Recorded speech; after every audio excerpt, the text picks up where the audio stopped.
Hello student, welcome to Anoop study zone. हम लोग पढ़ रहे हैं इतिहास यूपी पेट के लिए। आज का जो हमारा टॉपिक है वो है बौद्ध धर्म। आज हम लोग बौद्ध धर्म के विषय में पढ़ेंगे और इससे जितने भी इम्पोर्टेंट प्रश्न बनेंगे उसको देखेंगे। क्लियर है? तो चलिए बिना देर करते हुए आज की क्लास स्टार्ट करते हैं। सबसे पहले आपको ये पता होना चाहिए कि बौद्ध धर्म के संस्थापक कौन थे। तो बौद्ध धर्म के जो संस्थापक थे वो गौतम बुद्ध थे। ठीक है, कौन थे? गौतम बुद्ध। अब इसके बाद गौतम बुद्ध का जन्म कहाँ पर हुआ था और ये गृह त्याग कब करते हैं, इनकी ज्ञान को प्राप्ति कब होती है, धर्म चक्र परिवर्तन क्या होता है और महापरिनिर्वाण क्या होता है, इसके विषय में हम लोग जानेंगे। क्लियर है? गौतम बुद्ध का जो जन्म होता है वो 563 ईसा पूर्व में होता है और इनकी जो मृत्यु होती है 483 ईसा पूर्व में होती है। तो इनके जन्म के विषय में सबसे पहले देखते हैं, एक एक क्रम करके हम लोग सभी चीज़ों को देखेंगे। पहले जन्म को, फिर महाभिनिष्क्रमण को, फिर निर्वाण क्या होता है, फिर धर्मचक्र परिवर्तन क्या है और फिर उसके बाद महापरिनिर्वाण क्या है। इन सभी चीज़ों को क्रम वाइज देखेंगे। तो सबसे पहले जन्म की शुरुआत करते हैं। घटना क्या हुई जन्म की? गौतम बुद्ध का जन्म नेपाल की तराई में स्थित कपिलवस्तु के लुम्बिनी नामक ग्राम में हुआ था 563 ईसा पूर्व में। इनके पिता का नाम था शुद्धोधन और माता का नाम था महामाया। इनके पिता जो थे वो शाक्य वंश के क्षत्रिय शासक थे। इनका पालन पोषण प्रजापति गौतमी ने किया और ये जो प्रजापति गौतमी है वो बुद्ध की मौसी थी। ठीक है, तो गौतम के बचपन का नाम सिद्धार्थ था। तो यहाँ से आपको पता चला कि लुम्बिनी जो है वो गौतम बुद्ध का जन्म स्थान है। क्लियर है? और प्रतीक क्या है? कमल और बैल। ये क्या है? देखिए, आपसे एग्जाम में पूछता है कि गौतम बुद्ध के या महात्मा बुद्ध के जन्म को किस प्रतीक के अनुसार दर्शाया जाता है। तो कमल और बैल, मतलब यदि आपको कमल और बैल दिख रहा है तो इसका मतलब वो जो है महात्मा बुद्ध के जन्म को दर्शाता है। उसी तरह से यदि घोड़ा दिखेगा तो इसका मतलब ये है कि वो महाभिनिष्क्रमण को दिखाएगा। तो ये क्या है महाभिनिष्क्रमण? चलिए इसके विषय में भी जानते हैं। कपिलवस्तु से वो घूमने निकले सिद्धार्थ जो है गौतम बुद्ध का ही नाम था। तो वो जब घूमने निकलते हैं तो वो 4 दृश्यों को देखते हैं। पहला देखते हैं एक बूढ़ा व्यक्ति, फिर दूसरा देखते हैं एक बीमार व्यक्ति और तीसरा देखते हैं एक शव यात्रा और चौथा एक सन्यासी।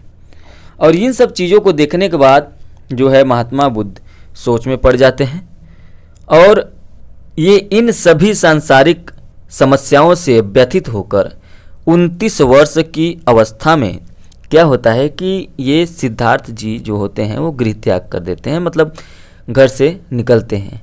और यही गृह त्याग की घटना जो है वो बौद्ध ग्रंथों में महाभिनिष्क्रमण के रूप में जानी जाती है। ठीक है, तो मतलब ये है कि गृह त्याग की घटना ही महाभिनिष्क्रमण कहलाती है। क्लियर है? और 7 वर्ष तक इन्होंने ज्ञान की खोज में भटकते रहे और ये जो थे वो आचार्य आलार कलाम से सांख्य दर्शन की शिक्षा ली थी। किससे? आचार्य आलार कलाम से। ठीक है, आचार्य आलार कलाम से सांख्य दर्शन की शिक्षा ली थी। अगला बात करते हैं निर्वाण की। अब देखते हैं ये निर्वाण क्या होता है। आलार कलाम से शिक्षा लेकर सिद्धार्थ उरुवेला ये बोधगया में है, वहाँ गए जहाँ मार्ग में उन्हें 5 साधक मिलते हैं। एक का नाम होता है कौंडिन्य, वप्पा, भादिया, महानामा और अस्सागी। ये इनको 5 साधु मिलते हैं और 6 वर्ष तक बिना अन्न जल ग्रहण किए कठिन तप के बाद 35 वर्ष की अवस्था में जो है वो वैशाख पूर्णिमा की रात एक पीपल का वृक्ष था और उसके नीचे निरंजना मतलब पुनपुन, तो निरंजना नदी के तट पर सिद्धार्थ को ज्ञान की प्राप्ति हुई थी। ज्ञानी प्राप्ति के बाद सिद्धार्थ तथागत हो गए और गौतम बुद्ध कहलाए। ज्ञान प्राप्ति के बाद ही ये गौतम बुद्ध इनका नाम पड़ा। ठीक है, क्लियर है? तो स्थान कौन सा था ज्ञान प्राप्ति का? बोध गया था। क्लियर है। और उसका प्रतीक क्या होता है? बोधि वृक्ष होता है। ठीक, चलिए अब हम लोग बात करेंगे धर्म चक्र परिवर्तन की। ये क्या है? ज्ञान प्राप्ति के बाद महात्मा बुद्ध सारनाथ मतलब कि वाराणसी आए। यहाँ उन्होंने 5 साधकों को अपना पहला उपदेश सुनाया। ठीक है, तो वो जो है सारनाथ आए, तो मतलब ये जो सारनाथ है यहाँ पर उन्होंने अपना पहला उपदेश सुनाया था, पहला उपदेश दिया। पहला उपदेश की घटना बौद्ध ग्रंथों में धर्म चक्र परिवर्तन के नाम से जानी जाती है। क्लियर है। और यहीं से बौद्ध संघ में जो है प्रवेश प्रारंभ होता है। तो इसका जो है प्रतीक क्या होता है? प्रतीक होता है चक्र। अगला बात करते हैं महापरिनिर्वाण की। बुद्ध की मृत्यु 483 ईसा पूर्व में 80 वर्ष की आयु में वैशाख पूर्णिमा के दिन ही कुशीनगर में, उसे कुशीनारा भी कहते हैं या कुशीनगर में हुई थी। ठीक है, और इसे बौद्ध ग्रंथों में महापरिनिर्वाण की संज्ञा दी गई है। और इसका जो प्रतीक होता है वो क्या होता है? स्तूप होता है। क्लियर है। ठीक है, इसके अलावा इससे प्रश्न बनते हैं और इसके अलावा बनते हैं कि बौद्ध धर्म में त्रिरत्न क्या क्या है? तो बुद्ध, धर्म और संघ जो है ये त्रिरत्न है। मध्य मार्ग क्या है? विलासिता और संन्यास की अधिकता से बचने के लिए मध्य मार्ग अपनाया जाता है। क्लियर है। बुद्ध के अनुसार धर्म मूल आधार पर 4 जो आर्य सत्य होते हैं। एक तो दुख, और दूसरा दुख समुदाय, और तीसरा दुख निरोध, और चौथा दुख निरोध गामिनी प्रतिपदा। इसके अलावा बौद्ध जो है धर्म से इंपॉर्टेंट है कि बौद्ध जो परिषद हुई थी उसके विषय में, तो सभी परिषद को देखेंगे और समझने की कोशिश करेंगे और इसको क्या करेंगे? रट जाएंगे और एग्जाम से जो है इससे ज़्यादा प्रश्न आपसे नहीं पूछेगा। तो बौद्ध जो परिषद होती है, ये पहला परिषद जो होता है, पहला परिषद या पहली जो संगति, इसे परिषद भी कहते हैं और बौद्ध संगति भी कहते हैं। तो इसको भी याद रखिएगा आप लोग कि बौद्ध परिषद या बौद्ध संगति। तो जो पहली बौद्ध संगति होती है, बौद्ध परिषद, वो 400 ईसा पूर्व होता है ना, 400 ईसा पूर्व। और कहीं कहीं आपको ये 483 ईसा पूर्व भी मिल सकता है। ठीक है, 483 ईसा पूर्व भी मिल सकता है। तो ये जब यदि आपको 400 ईसा पूर्व दोनों मिलेगा तो आपको 483 ईसा पूर्व को ज़्यादा मतलब वो देना है। तो ये जो समय था 483 ईसा पूर्व था, ये स्थल जो था वो कहाँ पर हुआ था? पहली संगति हुआ था सप्तपर्णी गुफा में, राजगृह में। क्लियर है, कहाँ हुआ था? राजगृह में, सप्तपर्णी गुफा में। इसके अध्यक्ष जो थे वो महाकश्यप थे। और इस समय राजा कौन थे? अजात शत्रु थे। किस वंश के थे ये हर्यक वंश के थे। ठीक है, हर्यक वंश के। बुद्ध के उपदेशों का संकलन आनंद द्वारा सुत्त पिटक और विनय पिटक का संकलन जो है भिक्षुओं के नियमों में दिया गया है। मतलब जो विनय पिटक है उसमें क्या दिया गया है? भिक्षुओं के नियम। और जो सुत्त पिटक है उसमें धार्मिक संभाषण और बुद्ध के संवादों का जो है संकलन किया गया है। तो जो बौद्ध धर्म के वर्तमान उपदेश हैं उसका संकलन किया गया था इसमें, और उन्हें मौखिक उच्चारण के द्वारा संरक्षित किया गया, दोनों तरह से संरक्षित किया गया था। दूसरा जो संगति बैठी, दूसरी जो परिषद बैठी वो वैशाली में बैठता है और 383 ईसा पूर्व में।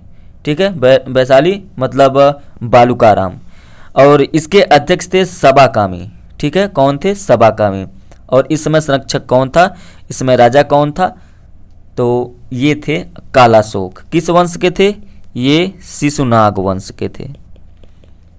ठीक, पहली घटना जिसमें महासंघिका विद्यालय को 7 वीरावादीन और थीरावादीन खुलने का मार्ग मिला। इसका मतलब यह है कि जो भिक्षुए थे उनमें मतभेद हो गया था और मतभेद के कारण बौद्ध संघ में विभाजन हो गया, एक स्थावीर और एक महासंघिक में। तीसरी परिषद और तीसरी संगति जो होती है वो पाटलिपुत्र में होती है 250 ईसा पूर्व में।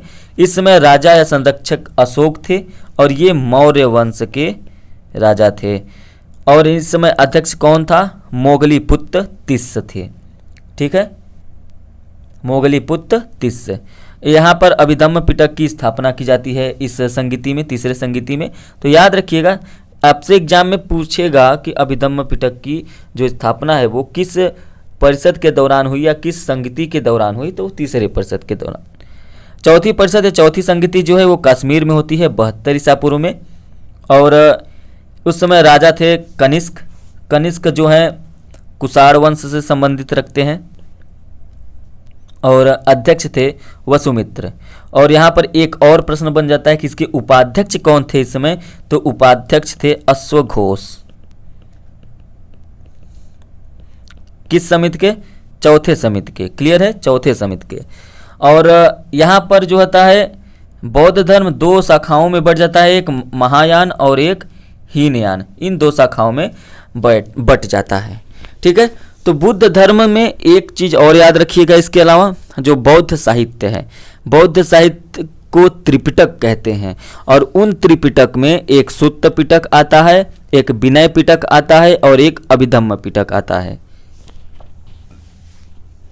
सुत्त पिटक में बुद्ध के उपदेशों और संवादों का संकलन किया गया है।